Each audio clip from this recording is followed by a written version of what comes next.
Hello guys, good evening. You are welcome in the educational program run by Jan Vikas Mahasabha and Society of Career Technology. Today, 31st December 2020, episode number 136. In fact, some of the topics are very lengthy. For example, carbohydrate metabolism. And the easiest way is to study it step by step. And we will also study carbohydrate metabolism in step by step. First of all, today we will talk about phosphorylation. Actually, the problem is that many of the books prescribe, they describe about detailed reactions of the glycolysis Krebs cycle. But actually, what is happening in between at the level of molecular level, they are not emphasizing that. I'm thankful to my teachers and the book Science of Biology by Paul B. which gave me a concept of bioenergetics. In fact, there are three types of reactions. One in which one isomer changes into another, which is called isomerization. The enzyme is called isomerase. Secondly, at some places, hydrogen atom gets separated, dehydrogenation takes place. The enzyme is called dehydrogenase. If it is from malic acid, the enzyme will be called malic acid dehydrogenase. If it is from succinic acid, it will be called succinic acid dehydrogenase. One thing. Secondly, we have to understand actually what are the crucial steps taking place in between the whole cycle. Otherwise, you will just cram, learn, and unable to understand actually what is the chemical process going on. So, here, first point is phosphorylation. Today we will talk about phosphorylation. When any molecule or element or radical combines with a phosphate group, it is called phosphorylation. It is important because in here a high energy bond is formed, so such type of molecules are helpful for storing much amount of energy.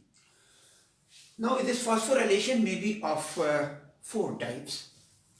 One, phosphorylation takes place in chloroplast of the green plants at the time of photosynthesis. Secondly, in the beginning of cellular oxidation, glucose combines with a phosphate to form glucose 6-phosphate. It is phosphorylation of glucose. Again, fructose 6-phosphate binds with another phosphate group to form fructose 1,6-diphosphate. Here also it is a phosphorylation. After that, this molecule, fructose 1,6-diphosphate, gets energized to be oxidized further to liberate energy. Now, here two types of reactions are there. One where only a little amount of energy comes out, which is capable of synthesis of only one ATP molecule. Such phosphorylations are called substrate phosphorylation, and there are some reactions where after dehydrogenation hydrogen comes out, it ionizes into excited electron and proton, it passes through electron transport system. It has as much of energy that it can form 3 ATP during electron transport system. So actually the glucose molecule, hydrogen atom gets separated. The energy ionizes it into separate excited electron and proton. This excited electron is oxidized, there is loss of, and this energy is utilized by electron transport system. When the all energy is utilized, it comes to ground state to form the stable hydrogen atom. The proton is transported by another system which was explained by Mitchell's chemi-isosmotic concept. And in the last stage, actually this stable hydrogen atom binds with oxygen to form water molecule. So let us see the two types of phosphorylation.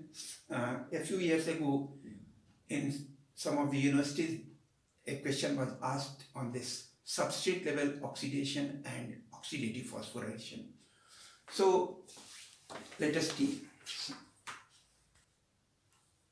So as I told you, two types of phosphorylations are there. One substrate level phosphorylation in which only a small amount of energy comes out, which is capable of synthesizing high energy bond of only one ATP molecule. At three steps it occurs. First of all, during glycolysis, the 3-phosphoglyceraldehyde is oxidized into 1,3-diphosphoglyceric acid. Mind it that here both types of phosphorylation takes place in this reaction. Here at one point, carbon number 1, a phosphate is attached and it forms binding with a high energy bond. Now it gets separated to form 3-phosphoglyceric acid, and this phosphate is taken by ADP to form ATP.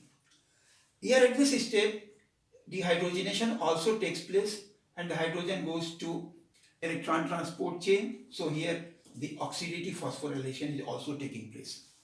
Another example of substrate level phosphorylation is during transformation of phosphoenol pyruvic acid to pyruvic acid. Here also there is a high energy phosphate bond, it binds with ADP to form ATP. And in Krebs cycle, at one step, during formation of succinyl coenzyme to succinic acid, here also substrate level phosphorylation takes place where very little energy transformation is there, which is capable of synthesizing only one ATP. At 5 steps, dehydrogenation is taking place, and after dehydrogenation, the hydrogen gets separated, ionizes into separate excited electron and proton. It passes through electron transport system in which 3 ATP are formed. One during transformation of pyruvic acid to acetyl coenzyme A, here also a hydrogen gets separated, goes into ETS. Secondly, isocyclic acid to alpha ketogluteric acid. Here also dehydrogenation takes place, which goes through electron transport chain, forms 2 into 3, 6 ATP. In third, alpha ketogluteric acid to succinyl coenzyme A. Here also dehydrogenation and electron transport chain takes place. All these three and these two are example of oxidative phosphorylation. Now here succinic acid to fumaric acid. Hydrogen gets separated, passes through electron transport chain, but it is taken by FAD, not NAD. So here only 2 ATP are formed. Here again malic acid is changed to oxaloacetic acid. Here also through electron transport system 2 into 3, 6 ATP are formed. So this way, this is the example of oxidative phosphorylation, in which oxidation is when any group combines with oxygen, or there is separation of hydrogen, or there is loss of electron. So it is oxidation. In cellular respiration, all the three events occur. First of all, dehydrogenation takes place, hydrogen gets separated, ionizes into separate electron and proton, then there is loss of electron, energy of excited electron is utilized, and this oxidation is coupled with phosphorylation of ADP to form ATP. So this coupling of oxidation with phosphorylation is very important, which is called oxidative phosphorylation.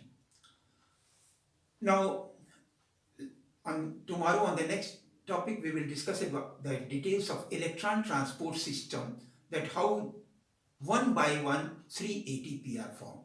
Thank you very much.